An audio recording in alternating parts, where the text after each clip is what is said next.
Hello everyone, so this is GS Mains Paper 1 September 2017 Part 2. We have done till 5 topic, right? So this is the 6th topic and this is about a relationship, or what do you say? What is happening and what is the connecting link between Supreme Court vigilantes and Article 256? So this article is about that. This article is about that particular connecting link. So let's talk about it. Now this particular article, so this particular article can lie in topic 9, social empowerment and secularism. Now topic 9 is about, the whole topic is social empowerment, communalism, regionalism and secularism. And for the people who are watching videos for the first time, this topic 9 means the topic of GS Mains Paper 1 syllabus, right? Fine, so let's start. Now the thing is, what is happening right now? So this is a telling commentary of our times that it needs the Supreme Court to remind those in power that they cannot remain silent while vigilantes take law in their own hands in the name of cop protection. So all these things are happening and we have been seeing these things from the last 6 months and 1 year, right? Typically the administration seems eager to determine if victims were engaged in cow slaughter or transportation of bovine meat than in arresting the culprits involved in murder and violence. So they want to see whether they were actually transporting the meat or not. So all these things are, means what do you say, a matter of more concern rather than who died and how they died, right? So that is the whole scenario, right? I'm not saying it, the article is saying it. Now the thing is, center is saying whenever something happens in state, center says that no, this is not our responsibility, this is the responsibility of the state. Now what center could do, see, that is what this article is saying. So see, the thing is, article is saying that whether center ought to take recourse to Article 256, which empowers it to issue direction to the states to put an end to the activities of vigilantes instead of shirking its responsibility on the ground that this is essentially a law and order issue to be addressed by the states. If center is concerned, if center has real genuine concern, it can always issue direction to the states under Article 256, and believe me, it won't be something like that center is violating the principle of federalism, because we all know about Article 256 that sees whether states are carrying out their work according to the constitution or not, right? So whether they are following the constitutionality of the laws or not, right? So again, under Article 256, always the directions can be given to the state. Whether or not center is giving those directions, that is totally up to center, and that only center knows, right? So that is the whole issue. Fine. Now there were multiple topics, small topics, but again I have clubbed it, and these are only one-liners. We have to understand it. Now one topic was ragging. Ragging can be topic 9. Now topic 9 is what? So topic 9 is about social empowerment, right? So okay, so let's talk about this particular issue. What the article was saying about ragging. So the thing is, when you talk about ragging, you're talking, or what do you say? You're challenging a bully, right? Now the thing is, this ragging is a multi-dimensional issue, and ragging shows failure of empathy, lack of compassion. And ragging needs to be tackled with combined effort from students, college officials and law enforcement authorities. Now the thing is, generally what it feels like, generally in ragging in college, it feels like one is marking one's territory on campus and showing youngster who is boss. But believe me, this is much bigger issue than that. And that is what the article is saying, that ragging in college is a far graver issue than merely marking one's territory on campus and showing youngster who is boss. So it has to be eradicated. If anyone or everyone faces ragging, right now an ad of Virat Kohli is running around, right? So again, if anyone of you who is there in college and who is facing certain kind of ragging, do talk about it, do complain about it. Otherwise, it won't stop. It didn't stop in our time, it won't stop in the future if people don't talk. Fine. Now let's talk about the other one-liner. That was sports culture. Actually, it was a one-liner, but I made it multi-liner. Sorry for that. So now, sports culture in India. There was an article on sports culture in India, but again, it was they have said a lot of things, but I have summarized it into 3 lines, which was the actual gist. So the thing is, what they were saying, that in India, sports will flourish only if adequate placements are provided to students with a sports quota, ensuring them and their families a secure future. I have seen many students in my college who are very good in sports but poor in academics, and they always fear that they will not get placed, and all those things were happening, right? So again, sports quota need to be provided. People talk about that there are sports quota and everything, but adequate placements and adequate employments has to be provided, because I think in the previous video I have talked about Kanchan Mala Pandey. She was a disabled athlete, but still she was forced to beg, right? So that is the condition of the sports, sports in India, apart from cricket, right? So that's why adequate placement should be provided to students with a sports quota, ensuring them and their families a secure future. Third one liner is Apatani tribals. Now there was a festival which was called Zero Festival. Now you have to understand Apatani tribals and Zero Festival, they are associated with which state? Why this particular topic is important? It is important from topic 1 Indian culture point of view, art and culture point of view. So understand this Apatani tribals and Zero Festival is of Arunachal Pradesh, right? They are celebrated in, Zero Festival is celebrated in, I don't know whether I'm pronouncing it correct or not. So my Arunachal friends, please forgive me, but ZIRO, Zero Festival and Apatani tribals, they are related to Arunachal Pradesh. Fine. Okay, let's move on to the next topic. So the next topic and the eighth topic overall for September 2017 GS Mains Paper 1 is sub-nationalism, whether it is a threat or not, right? First of all, we have to understand what is sub-nationalism. And yeah, so this can be put under topic 6, Indian society, diversity of Indian society and all those, and 9, regionalism.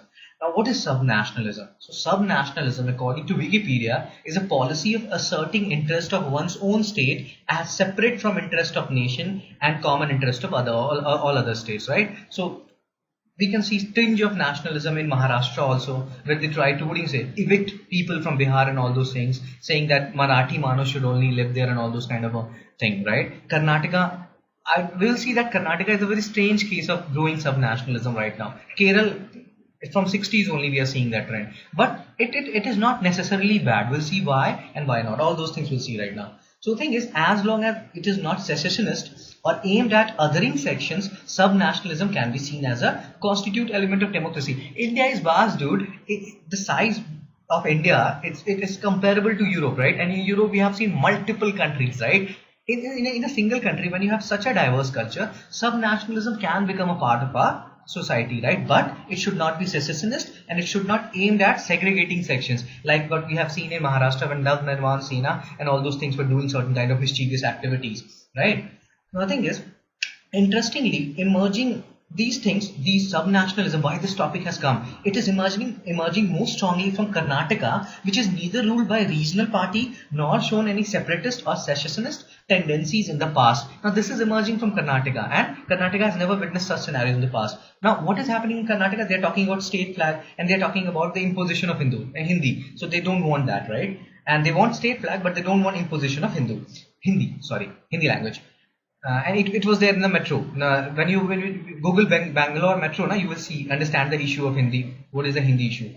Now, accommodation of linguistic and cultural diversities does not merely help maintain the integrity of India's national boundaries, but also promotes positive social outcomes. Now, the research indicates that greater the level of sub-national solidarity, higher will be the state's commitment to social welfare. Example, Kerala. So, Kerala believes that it is a nation within a nation, right? So the sub-national solidarity is very high in Kerala, and that's why you're seeing a very high level of, social welfare development in Kerala, right? So they are assuming themselves as a separate entity, not like separate entity from India, but they are a separate entity within itself, right? It has a socialist kind of a model. Everything is very different in Kerala. Generally, even other international organizations are saying that the demographics, like whatever social dividend factors or social demographic factors, they're very high as compared to the other states, right? And they have a tinge of sub-nationalism there. So it is not at all bad, as we can see from the example of Kerala. So that is what they're saying.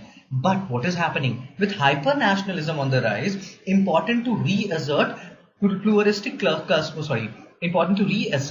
pluralistic character of Indian nation state, right? Hyper-nationalism is on the rise, and there is a narrative of Hindu and Hindustan, and we need to counter it. If we don't counter it, this sub-nationalism issue will become bigger and bigger, and then it will be a problem. Then it will be a huge issue. So we have to counter narrative of Hindi, Hindustan. Fine. You do understand what is Hindi, Hindustan. We are talking about in Bengal, Mamata Banerjee is talking about imposition of Bengali. Other states, central government is talking about imposition of Hindi. So all these things, these are the narrative of Hindi, Hindustan, right? So let all the states develop on their own, right? Let their culture flourish on their own, right? So that will be the benefit. That will be in the interest of maintaining the diversity of our country, right? So that should be the way forward. Fine. Now let's talk about this issue, that is ignorance of Rohingya crisis. The previous topic also I talked about Rohingya crisis. So Rohingya crisis is a very important issue, and day by day you will see some major developments. So that's why we have to cover it. Now we can keep it in topics with Indian society, because in the last class also we have talked about that Indian society is such, such receptive to other civilizations. We have given shelter to Tibetan refugees. So that is a feature of our Indian society. Now we can also keep it on topic 8, which is effect of globalization on Indian society. That is topic 8. So globalization. What does globalization means in our context? Vasudhaiv Kutumbakam, right? The whole world is our family, and because of that only Myanmar means Rohingyas are coming to our country, right? Because the whole world is our family, right? We believe in that. So what is the issue in accepting Rohingyas then? If we truly believe in Vasudhaiv Kutumbakam. And similarly, we can also keep it in topic 9, social empowerment. So again, there are 3 views on it. This particular issue: first view, second view, and third view. Now, first view will say that we have to be a little bit show a little bit magnanimity. We have to be a little bit emotional, and we have to be receptive to Rohingyas. Second view will be saying that no, we should not pay a price to Myanmar's failure, and third view will be somewhat central. So let's talk about it. Now, the first view is saying that since refugees have no home to return to right now in New Delhi, must show some magnanimity. Now, the thing is, there are 3 reasons, or there are multiple reasons for it. The thing is, what are the multiple reasons, or what are the 3 reasons why we should show magnanimity? So the first is we have to maintain a tradition of generosity. Second is there are certain economic factors, and third is there are some strategic factors as well. Economic factors because of this Kaladan multi-model project. See, I have talked about Kaladan multi-model project earlier in one of my videos. Now, I will also tell you how to search for such things. Like, you will say that, sir, you're not, buddy, you are not making videos topic-wise, you're making videos month-wise and all those things. So it's very difficult to find a topic. So suppose I have made a video where I have discussed Kaladan, and you want to search it, and you don't want to watch all the videos. So what you can do, you can go to YouTube, you can just write Kaladan, and you can just write my YouTube name. That is I as the Ultimate Dream. Kaladan, I as the Ultimate Dream. And they will directly give you the video where I have discussed about this thing. So that way you can cover all your topics if you want to, right? So that is a way. I also search it like this only. So that helps. Fine. So again, there are 3 factors because of which, or due to which, we have to show some magnanimity. First, we have to maintain a tradition of generosity. Third, there are certain economic factors like Kaladan. Third and fourth, second was that economic, and third is some strategic factors, right? That we want a peaceful relationship with Myanmar because China is getting too close to Myanmar, right? Now, what is the example of India's magnanimity? So, presence of approximately, remember the data, approximately 1,20,000 Tibetan refugees residing in different parts of India. So, this is the example of India's magnanimity. Now, but there are concerns in some quarters that Islamist terrorist groups may expand their networks through some hardline Rohingya. Right, and also there is continued violence in Rakhine state affecting India's Kaladan multi-modal transit transport project aimed at developing transport infrastructure in southwest Myanmar and India's northeast. Right, okay, Kolkata to Sitwe, Sitwe to Rakhine state, and then Paletwa, and from Paletwa to Mizoram. Right, so that is the whole thing, and that trilateral highway that is passing through Myanmar. So that is the whole thing. So the thing is, the reconciliation between Rohingyas Muslims and Rakhine Buddhists is necessary for peace to prevail. Now the thing is, it is understandable that India does not want a strained relationship with Myanmar, and this junction, at this particular point, where New Delhi is exploring ways to enhance its presence and influence in Myanmar and Southeast Asia region through its ACT policy, right? Actist policy. So that's why India does not want strained relations. That's why India is not saying anything, wholehearted, or in total view that we will not accept Rohingyas, and Myanmar has to accept them back and all those things. So they are playing a way. India is a little bit quiet right now, right? But slowly and eventually it has started speaking, because Sushma Swaraj has said certain things and all those things, if you are tracking the development. But the thing is, even though if we want a good relation with Myanmar, that is fine, but this should not be at the expense of alienating or marginalizing Rohingyas. So that is the first view. Now, what is the second view? Second view is saying that, very interesting view. When you will read this particular view, you will gain a lot of knowledge, right? So second view is saying that Myanmar's unwanted children cannot become India's moral burden, no matter how tragic their fate has become under a ruthless military which has run amok. And they're also saying that UN Aprachik described Myanmar's government action against Rohingyas as ethnic cleansing. So UN is saying that it is nothing but ethnic cleansing. But the same UN was silent when Kashmiri Pandits were cleansed out of the valley in 1990s by forces added and abetted by Pakistan. Very interesting view. And they're also saying that also systematic eviction of Hindus from Pakistan that continues 70 years after partition has never caused outrage among self-appointed guardians of human rights. So they are saying that they were silent when Kashmiri Pandits were being tortured, they were silent when Hindus were being evicted from Pakistan, but right now UN will speak. So that is the whole thing. And they are again summarizing that by saying that India should not pay a price for Myanmar's failure. Now, what is the third view? So third view is a little bit balanced, not like second view, which was very radical.